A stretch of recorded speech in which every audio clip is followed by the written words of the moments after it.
Okay, so let's go ahead and start. Well, welcome everyone to this edition of Hult's Thought Leadership webinar series, where we explore the hottest topics affecting society and business today. For those of you who are joining a Hult event for the first time, just a little bit of background about us. So Hult have designed a school that looks to the future by focusing on developing your leadership skills, challenging you with the future-oriented curriculum, and building a global perspective that only first-hand experience can bring. We are currently offering an undergraduate program, 5 specialist 1-year master's programs, and a 1-year global MBA, and also a unique, flexible, part-time executive MBA. More information on our programs you can, of course, find on our website, hult.edu. So yeah, today we're joined by Hult Professor Roger Delves to explore the DNA of tomorrow's leaders and issues that matter to global business, the community, and you. Now, before we begin, just a little bit of housekeeping. So the webinar will last around 1 hour in total. We will have time for questions at the end. And the recording of the webinar will also be sent out to everyone after the event.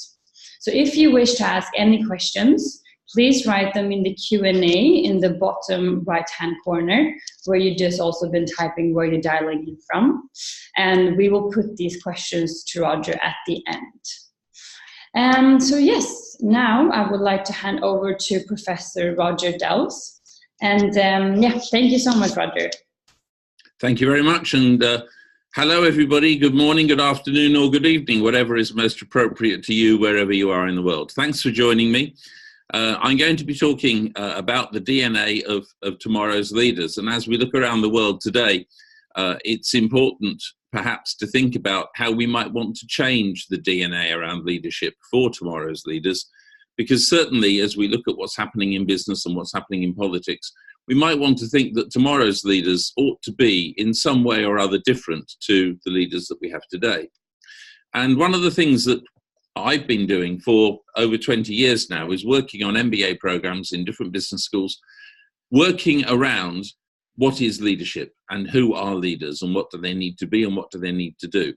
And the most impressive school in all of those 20 years that I've been associated with is doubtless Hult. I've been teaching MBA programs at Hult for 10 years now. And throughout our time, we've been attempting to find out how best to develop global leaders. I've never taught an MBA student, or indeed a master's student of any kind in the business world, who didn't expect to and indeed want to be a leader. And therefore, one of the things that's really important is that when you come on a master's program or an MBA program, you understand that the people who are going to be working with you understand leadership. And at Hult, it's right at the center of our thinking, hence the development of this idea about the DNA of leadership. We understand that we have a responsibility in how we teach and what we teach to develop global leaders. So our goal is to develop a leadership which will set you apart from others and change your path forever. Not because of what you do, but because of how you do it. Because we think that the nature of how people lead needs to change and needs to change significantly. And we've been researching and working with business and working in our own academic environment to think about what does need to change in order to have our master's students, our MBA students, walking this different path of leadership. So let's start our conversation by talking about mindsets, the attitudes that people have, the attitudes that people bring to learning, to growth, to themselves. So I want you to think about when we try new activities, how do we normally react? So think about something new that you might have tried, or you might have been asked to try. How did you think about it? How did you approach it? We talk about result, self-talk, and passion. If we're good at something when we try it, we say to ourselves, I'm talented at this and I want to do it again.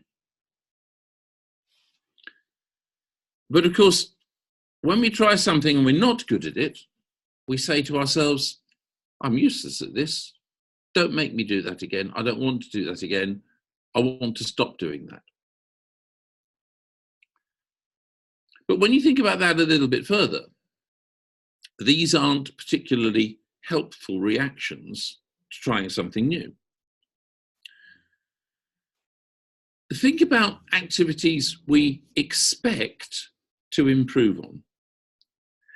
If we start an activity and we expect to get better at it, then our self-talk the first time we do it is, everybody's bad at this at first, everybody's poor at first, and we keep working at it. So let's take the classic example of learning to drive. I imagine that the vast majority of people who are listening to me talking about this can drive, have passed a driving test. And I also imagine that the vast majority of people listening to me today weren't born able to drive. So it was something that they had to learn. And if you're anything like me, the first time you started to try to drive, you weren't very good at it. But that's what you expected. You expected not to be very good at it to start with. And therefore you expected to get better at it. And because you wanted to be able to learn to drive, you wanted the outcome, you wanted the freedom, the independence, the convenience of being a driver, you kept working at it. Now, the point is, if you brought that attitude, which you bring to things also like learning to use computer software, learning to play games online, all sorts of other things. If we brought that attitude to everything that we were asked to try for the first time, there were lots of other things that we would do that we think we can't do. It's talking about learning versus talent. So if somebody says to me, have a go at singing, I go, well, singing's a talent. I've either got it or I haven't got it. So learning isn't really important. And I give it a go, and I haven't got talent, so I stop. If I try something that requires talent and I have got talent, then learning still isn't important, but because I've got the talent, I carry on doing it. If I'm learning something and talent doesn't matter, learning becomes very important. Driving is an example. Learning to swim is an example. Learning to play tennis or cricket is an example, because you need to learn the skills. And what we tend to do is we tend to confuse the presence of talent with the importance of learning. And consequently, we turn away from things because we say we haven't got talent, when actually what we haven't got is the patience or the inclination to learn. And we don't give enough importance to learning. We are born with certain talents, but it is a misconception to say that there are things we are naturally good at without trying, and there are things that we can't improve in. So if you think that we're born with certain talents and there are things we're naturally good at without trying, yeah, but actually virtually everything we can get good at if we practice. There are other things we're not good at and there's no use trying, so we stop or avoid them so we don't get embarrassed. Now that's the point. Stopping something because we're slow to master it. Stopping something because other people are clearly better than us to start with. Those are understandable reasons for stopping. They may not be good reasons, but they're understandable reasons for stopping. But they're not to do with talent. They're to do with mindset. They're to do with how we feel about ourselves, how we feel about other people, how we feel about our sense that people are judging us. They're not to do with talent. Here's a view expressed by Alfred Binet, who was the inventor of the IQ test, which is a commonly used method of judging an aspect of intelligence. He says, some modern philosophers assert that an individual's intelligence is a fixed quality. We must protest and react against this brutal pessimism. With practice, training, and method, we manage to increase our attention, memory, and judgment, and literally become more intelligent than we were before.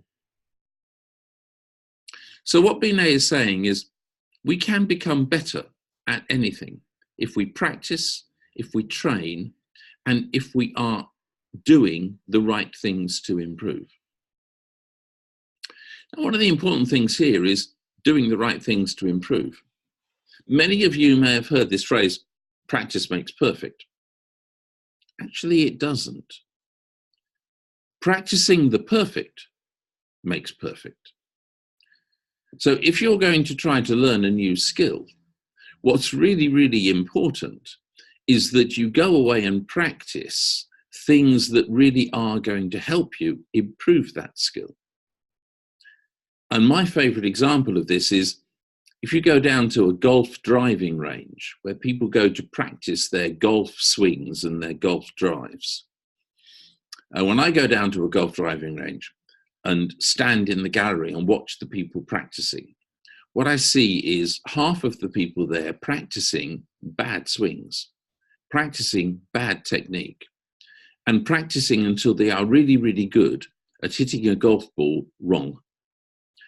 And then they wonder why the ball doesn't go very far, or doesn't go where they're pointing, or doesn't go where they want it to go.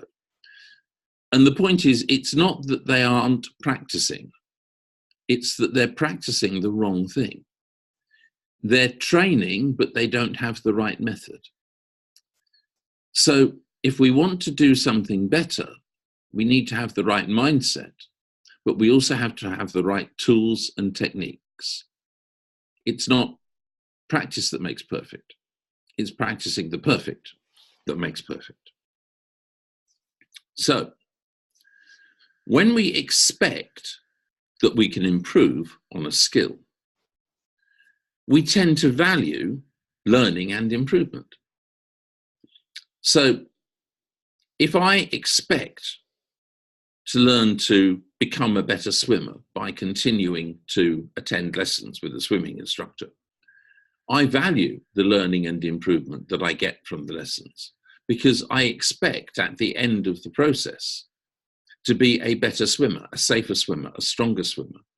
And I associate advantages with that, not just around safety, but also around social things. Being a good swimmer is a good thing for me that will last me my life and give me pleasure and enjoyment and things to do in my spare time and a way of keeping fit and lots of other advantages. When we expect we can improve on a skill, we consciously and frequently practice because we believe that we will see improvement. So if I'm learning to ride a bike and I've got past the stage of constantly falling off, I know that if I go out and ride that bike each day for half an hour, each day I will be more confident, more skilled, more able to ride longer or further or faster, or more able to do more maneuvers or whatever it might be. And therefore I want to go out each day and practice because each day I will see more improvement. It's harder to make myself go out and practice when the improvements I see are absolutely tiny and difficult to see. And when we expect we can improve on a skill, we do tend to improve on it greatly over time. When we lose faith in our ability to improve, that's when we actually stop improving. So we have to believe that we can improve. Now, for years, I used to teach people presentation skills, and many people would come to me who really dreaded presentation skills and speaking in public. And I would help them and they would improve. And from being very poor, they would rapidly get to the point where they were good. But then they would get to a point where they felt, well, I can't get any better than this. And the minute they felt they couldn't get any better, they stopped improving. It wasn't that they had reached a ceiling, it was that they had created a ceiling for themselves. They actually could have become much better than they were, but they stopped believing that. And when they stopped believing that they could improve, they stopped improving. So, where am I going with all this? What we're talking about here is mindsets, attitudes. What do we bring to our learning? What do we bring to our studies? What do we bring to self-improvement? We bring a mindset, and that mindset can be a fixed mindset or it can be a growth mindset.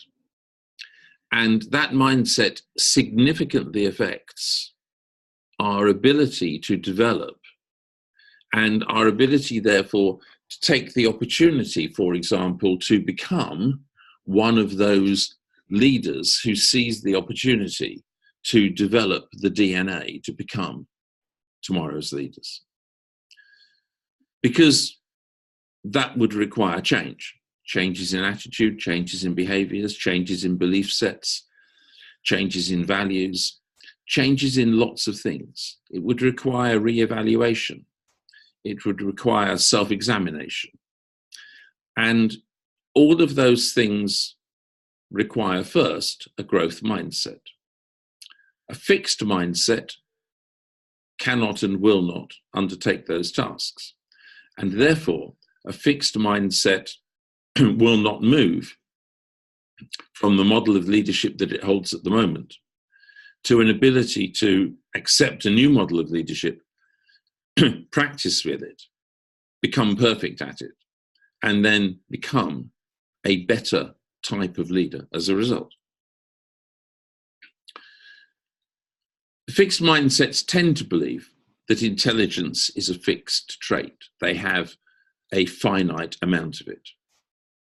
Growth mindsets tend to believe that intelligence can be substantially changed, that people can be transformed in how they think, in how they learn, in what they retain, and in therefore what sort of a person they are.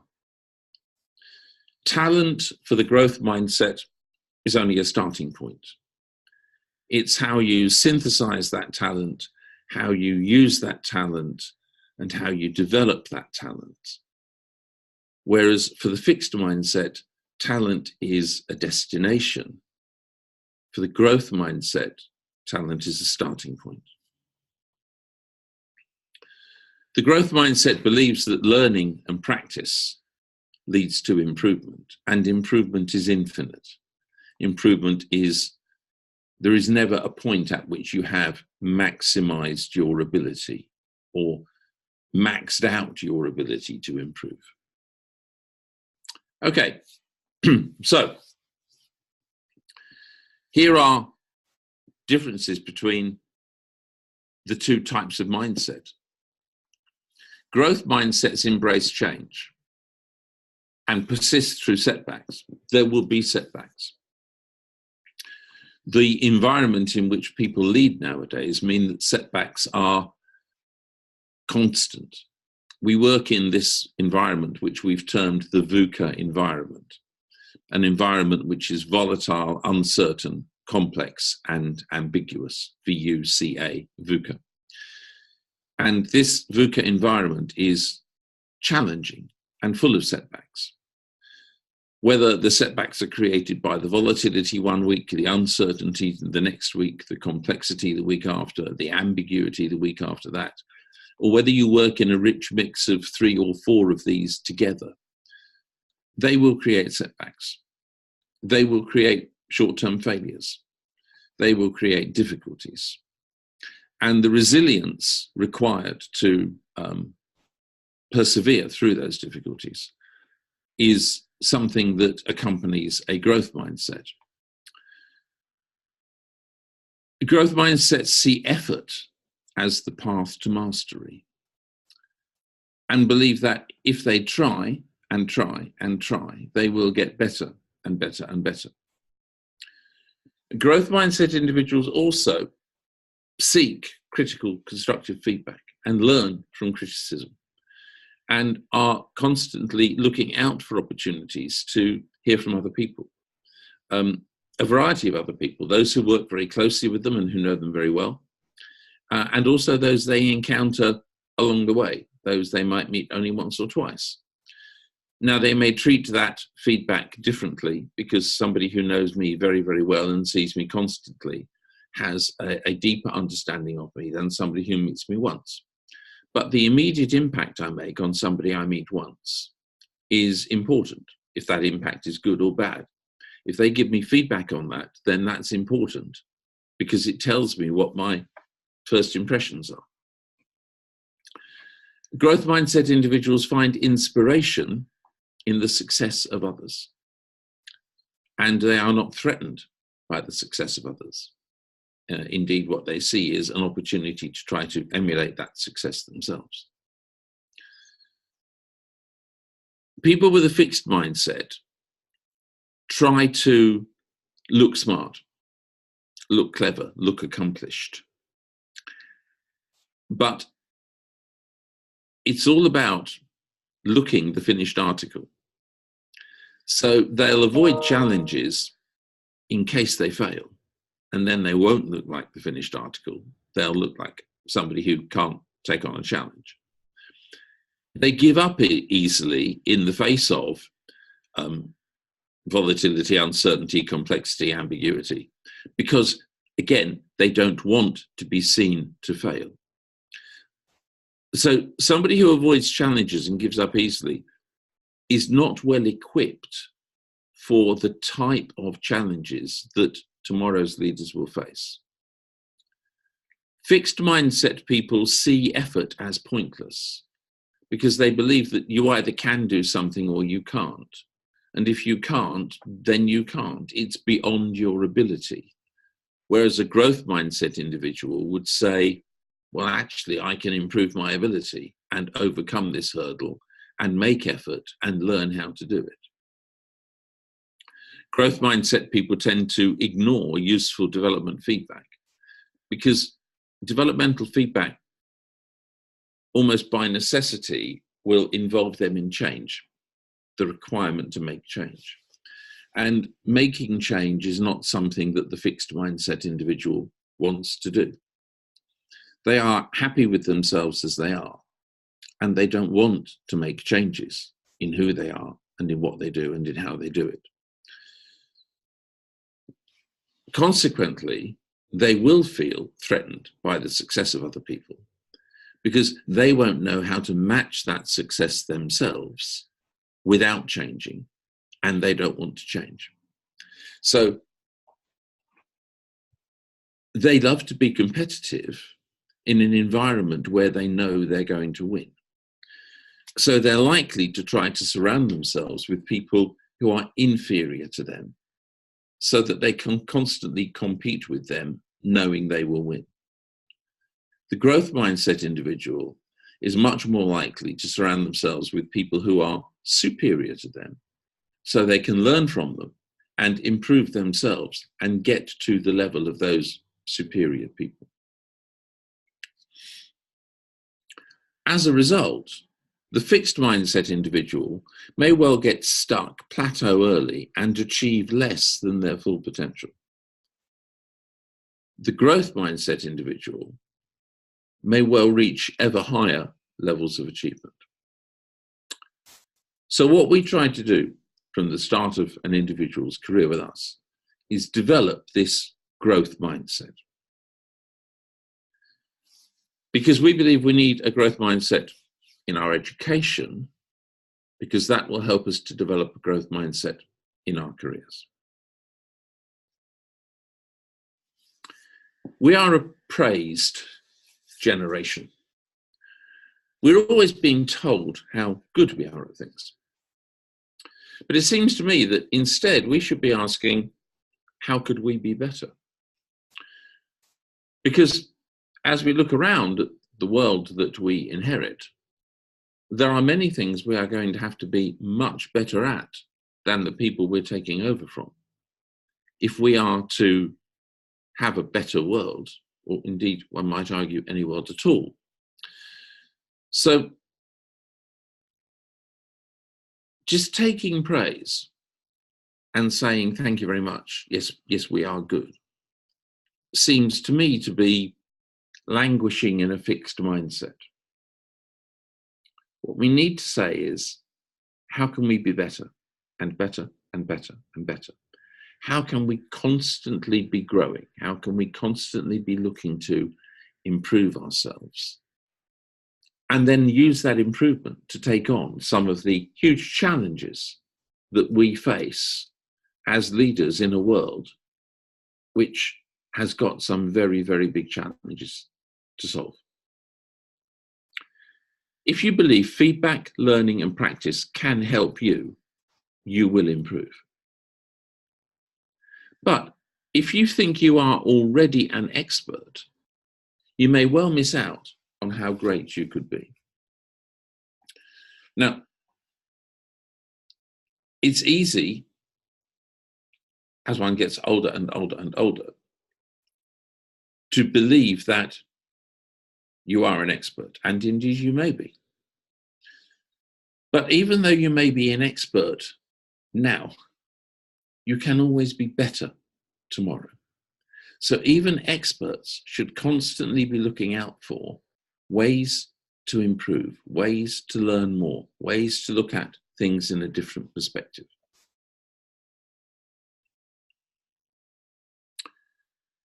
And that's how we've come up with what we call the Hult Leadership DNA model. It's a leadership competency framework which captures the areas in which we think leaders need to have this growth mindset. So what are the things that leaders need constantly to think about being better at, showing mastery at, and consistently improving their performance at, if they want to be great leaders?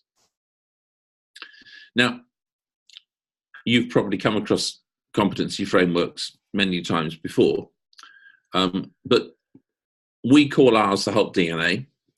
I'll talk briefly about where it came from, what it is, and why you should care about it. The Hult DNA is a set of aspirations for personal and professional development. So we think that a competency framework should not just be about now. It shouldn't just be about what we want from you now, how we want you to perform now. It should be aspirational as well. And we don't think it should just be about professional development. We think the competency framework should be holistic. It should be about the whole person. And it should create an individual who is a better person at work because of the skills and behaviors that they develop, but also away from work, because these skills and behaviors are as much life skills as they are work skills. So the DNA represents a vision, a path, a set of tools to align capabilities, your capabilities, with what we see as market needs, what employers are looking for. And that creates a foundation for a future of growth. Growth for you, the employee, and growth for them, the employers. And that mutuality of benefit creates a kind of a rising tide that helps us to address the problems that we all face. So how is Hult DNA structured? In the competency framework, there are normally a number of competencies identified. In this case, we have identified 3 competencies. Now, the way competency frameworks work is you can't see a competency.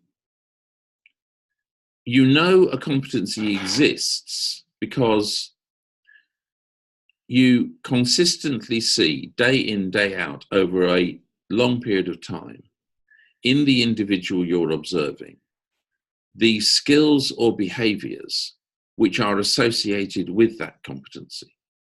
And because you see the skills and behaviors evidenced to a high level, you know that the competency exists. If you see the skills and behaviors evidenced at a lower level, you know the competency is there but needs to be improved upon. If you don't see the skills or behaviors, you know the competency isn't present. So there are 3 competencies and 9 skills. So each competency has got 3 skills associated with it. So a competency, therefore, encompasses knowledge, skills, and values. It's indicated by observable skills. We know it's there because we see the skills associated with it. It generalizes across situations and persists for long periods of time. So we don't see flashes of it. We don't see it one day and then then it disappears for weeks at a time. It's persistently present across lots of different situations. And the presence of a competency predicts superior performance in areas where that competency is required. A skill produces a specific behavior and achieves a predetermined outcome repeatedly. So if the skill is persuasion, then repeatedly an individual is able to persuade others to their point of view. Not once in a while, not, oh, in a meeting I saw her persuade somebody, but regularly, frequently, persistently, consistently, this individual persuades other people to their point of view, or to their organization's point of view, or to the team's point of view. A skill can involve ideas, cognitive skills, or things, technical skills, or people, interpersonal skills. So some skills are behavioral, around interpersonal skills. Some skills are technical, around competencies to do with things. And some skills are cognitive skills involving thinking. Some skills are simple, straightforward, and some are more complex, and they're harder to see. There are 3 strands in the Leadership Development DNA framework, 3 competencies. One is thinking, and the foundation for the thinking competence is in psychological concepts. One is communicating, and the communicating competency has its basis in a sociological point of view. And the third competence is team building, and that's an anthropological application. So we have a psychological competence, a sociological competence, and an anthropological competence. Thinking, communicating, and team building. So those are the 3 competencies that are in Hult DNA. Thinking, communicating, and team building.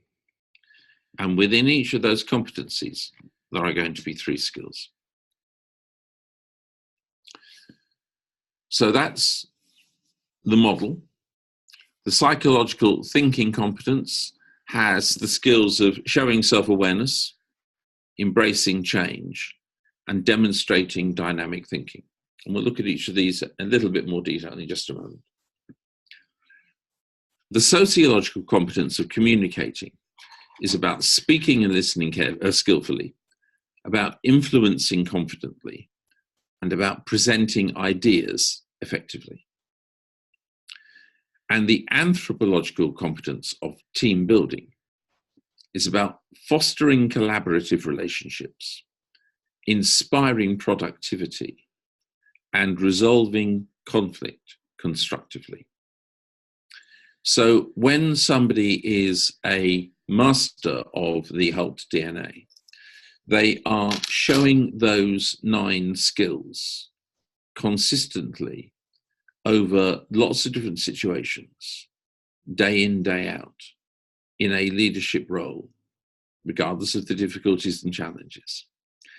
And as a result, they are creating and generating better outcomes for their organization, their department, their team, than the leader who is not able to show so much self-awareness, to embrace change, and so on and so forth. And what this framework allows the leader's leader to do is to look and see where the leader requires help, support, guidance, and to give constructive feedback against the framework. So it may be, for example, that an individual, when we talk about fostering collaborative relationships, we often talk about creating places for psychological safety, places where individuals in the team can feel entirely safe to say things to the team leader that they're worried about or concerned about, issues they want to raise, or things about themselves they want to talk about. Now, if a team leader doesn't have the interpersonal skills to create that place of psychological safety, then they won't be able to have such good relationships with people in the team, because people in the team won't feel able to open up to them so much. Now, the leader's leader, if they are a good leader, will be able to observe this and give feedback on this and help the leader to explore why they are not good at this personal intimacy, and help them to get better at it, and therefore help them to create these places of psychological safety and foster better collaborative relationships. Okay, let's look at each of them in a little bit more detail. Let's think about thinking first.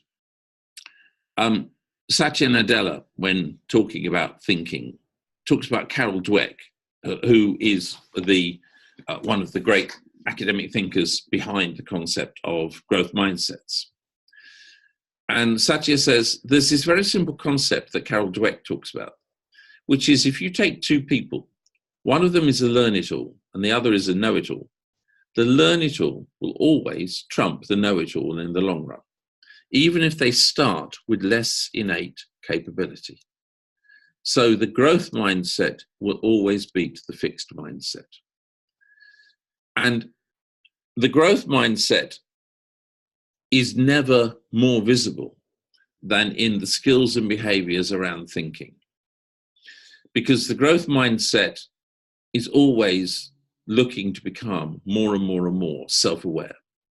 So this is where you can look at what self-awareness means. Objectively assess and express strengths and development areas, as well as constructively manage and utilize their emotional intelligence. The growth mindset individual is always better at embracing change than the fixed mindset person. Embracing change is able to demonstrate agility and a positive attitude when confronted with change.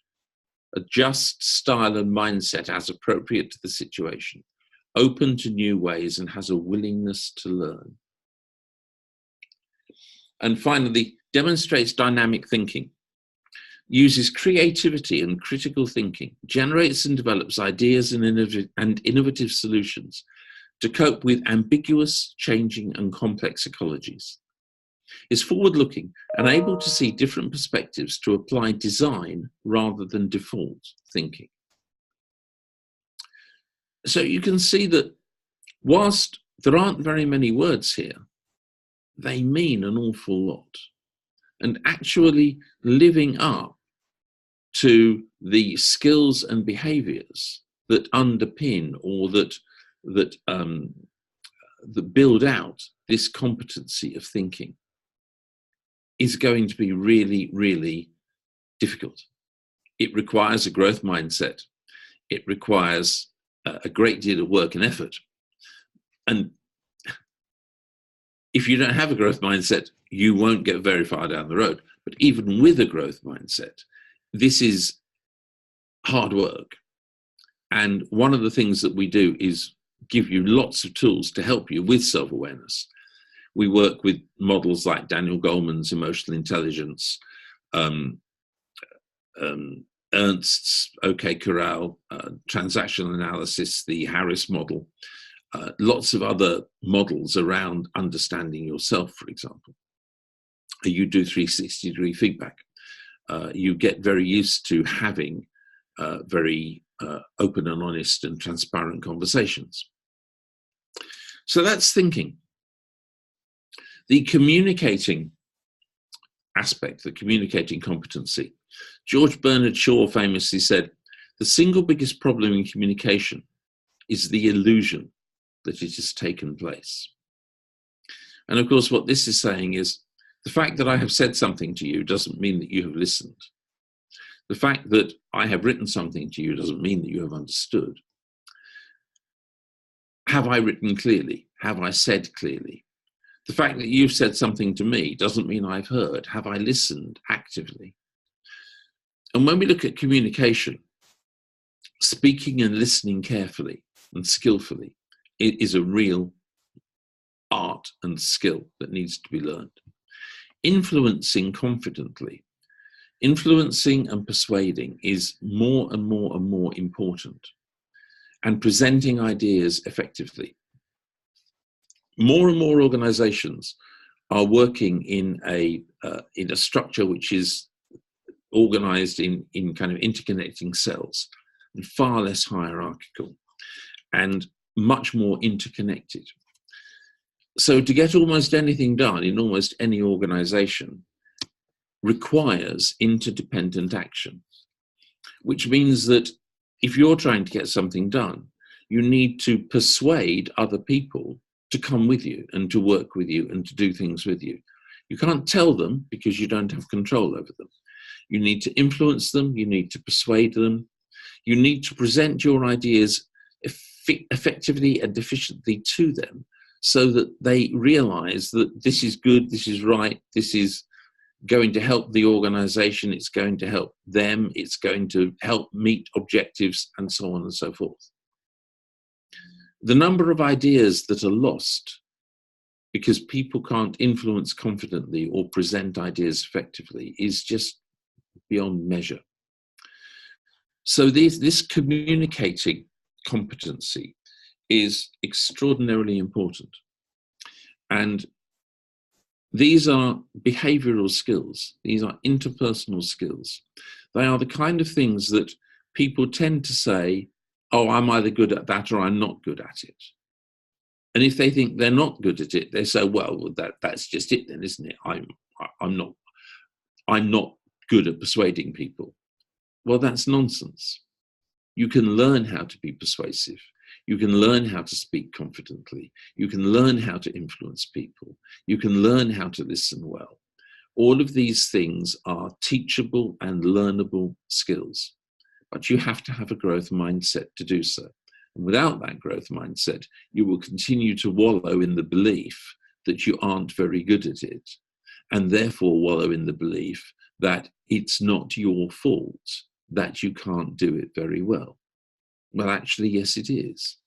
And that's what will inhibit you from being the leader that you might want to be, or the leader that you could be.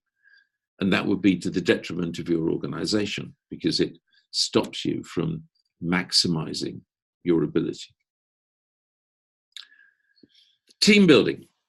Simon Sinek says, a team is not a group of people that work together. A team is a group of people that trust each other. Many teams work together for years without building trust. because they don't have open and honest communication, because they don't have a growth mindset, because they don't have places for psychological safety, because they're not good at the competencies that we've just looked at. But equally, because they don't try to foster collaborative relationships, inspire productivity, or resolve conflict constructively. Teams don't get built by accident. They get built by design. And just like houses, you can build them well or you can build them badly. You can build them to last, and you can build them so that their foundations are in the sand. You can build them so that whatever the weather, they will stand up. Or you can build them so that as soon as there's any change in the weather, they will come tumbling down. If you're a team leader, your critical responsibility is to build that team, is to make that team work well. And yet most leaders don't have a clue about team building. They don't know how to do it. They don't know what to do when teams start going wrong. They don't know how to address toxic relationships. They don't know how to create collaborative relationships.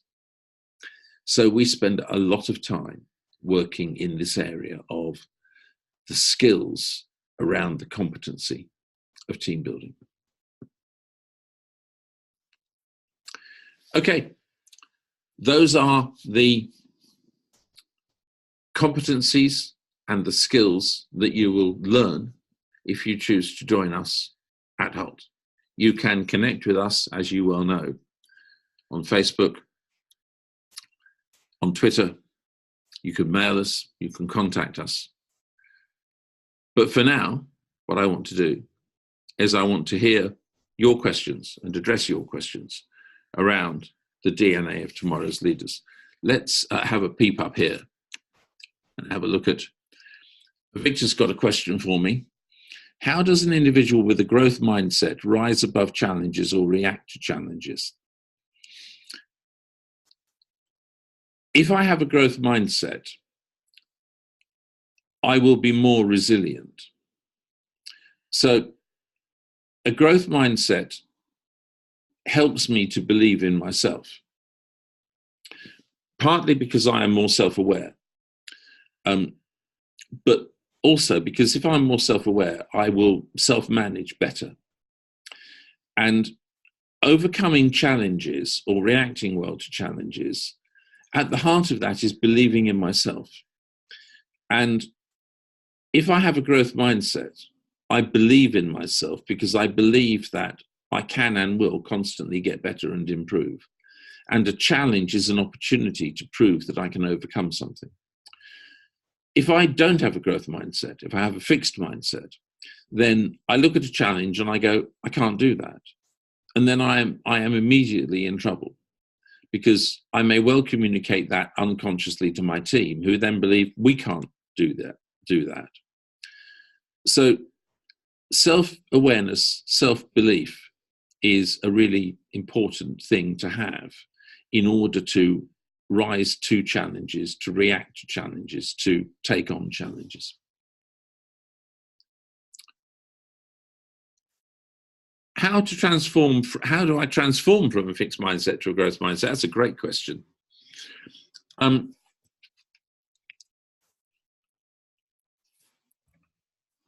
First, you have to want to. The most important thing is to acknowledge that you have a fixed mindset. And then to be really honest with yourself and to say to yourself, yes, that is me. That left-hand side is me. I do have a fixed mindset. That's self-awareness. That's acknowledging that that is who you are. Now you have to say to yourself, is that who I want to be? Or do I want to change? And if you want to change, the first thing to do is to acknowledge why you have a fixed mindset. And that might be because that was how you were brought up. It might be because of messages you got from people important to you as you grew up. It might be because of things around where and how you were educated or where and how you grew up. But where you are now, with your future ahead of you, you have to be able to say to yourself, that is not the mindset I want now. I want a different mindset now, and I am going to manage myself into a position where I believe in a growth mindset. And you need to, you can't do it overnight. You need to keep on trying to change your attitude, your approach, your belief from that fixed mindset to a growth mindset. Try and do it around small things. I can't learn to do X. Yes, I can learn to do it. I can't get myself fitter. Yes, you can. Take on an exercise regime, stick to it, see that it gets results. And hey, look, you've had a growth mindset and things have changed and you've done something you didn't think you could do. Prove to yourself that you can have a growth mindset, and slowly but surely it will become your default.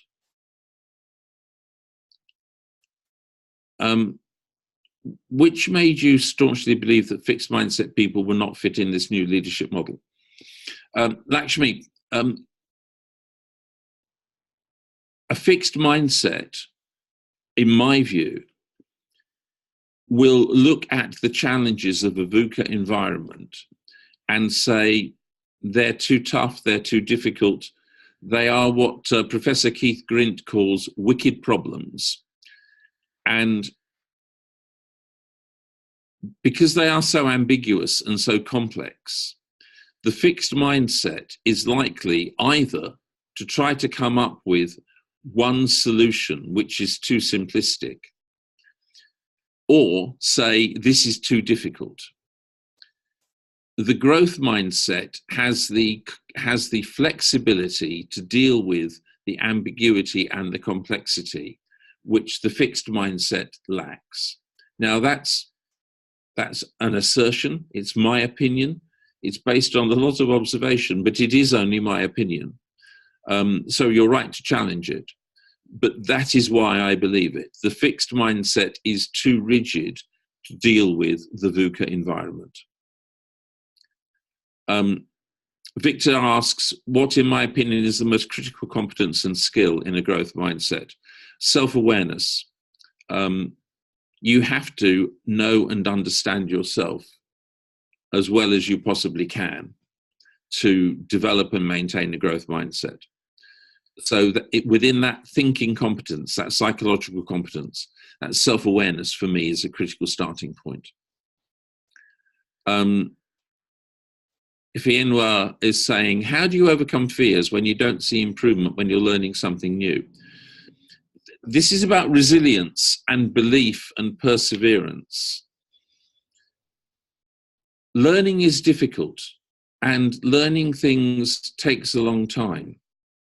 Malcolm Gladwell says it takes 10,000 hours of practice to become a master of something.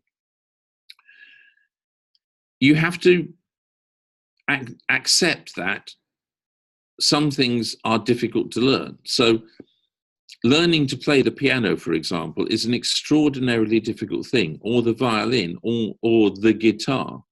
All of these things are very difficult to learn, and it is much easier to give up than to persevere. One of the things that I would say, if you're trying to learn something new, is schedule time against it. So schedule time to do your learning and your practicing, and schedule that time for several weeks into the future so that you are committing yourself to spending an hour a day for the next 6 weeks or 8 weeks or 10 weeks, learning this new skill, whatever it might be. And by scheduling time against it and putting that time into your electronic diary, it's much harder then not to do it. And if you do keep doing it, if you do keep persevering, if you do go out and run for half an hour each day for 12 weeks, by the end of 12 weeks, you will be running further and faster, and you will be fitter, and you will be able to do it much, much more easily. And the same is true of whatever it is that you take on. but whatever you do, if you do it consistently over a period of time and you're practicing the right skills, you will improve. Let me just make sure that I've answered as many questions as are in there.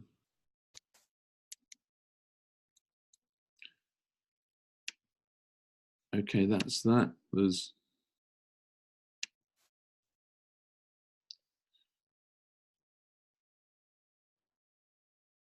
Okay, good. I think I have covered everything. I'm just having a quick look through the chat, but that's people saying hello to each other, and that's all great. And there's a nice comment saying this DNA webinar is important. That's nice.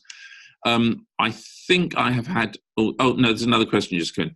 How to pick the members to work within the same team? This is the last one I'm going to answer because our time is virtually up. Should I choose someone who is more popular or someone who has a better mindset? I would always go for somebody with a better mindset. I take your point that both are important in an election. But for me, having somebody with a better mindset is always the long-term better proposition. So, I mean, given that you've said, should I choose someone who's more popular or someone with a better mindset?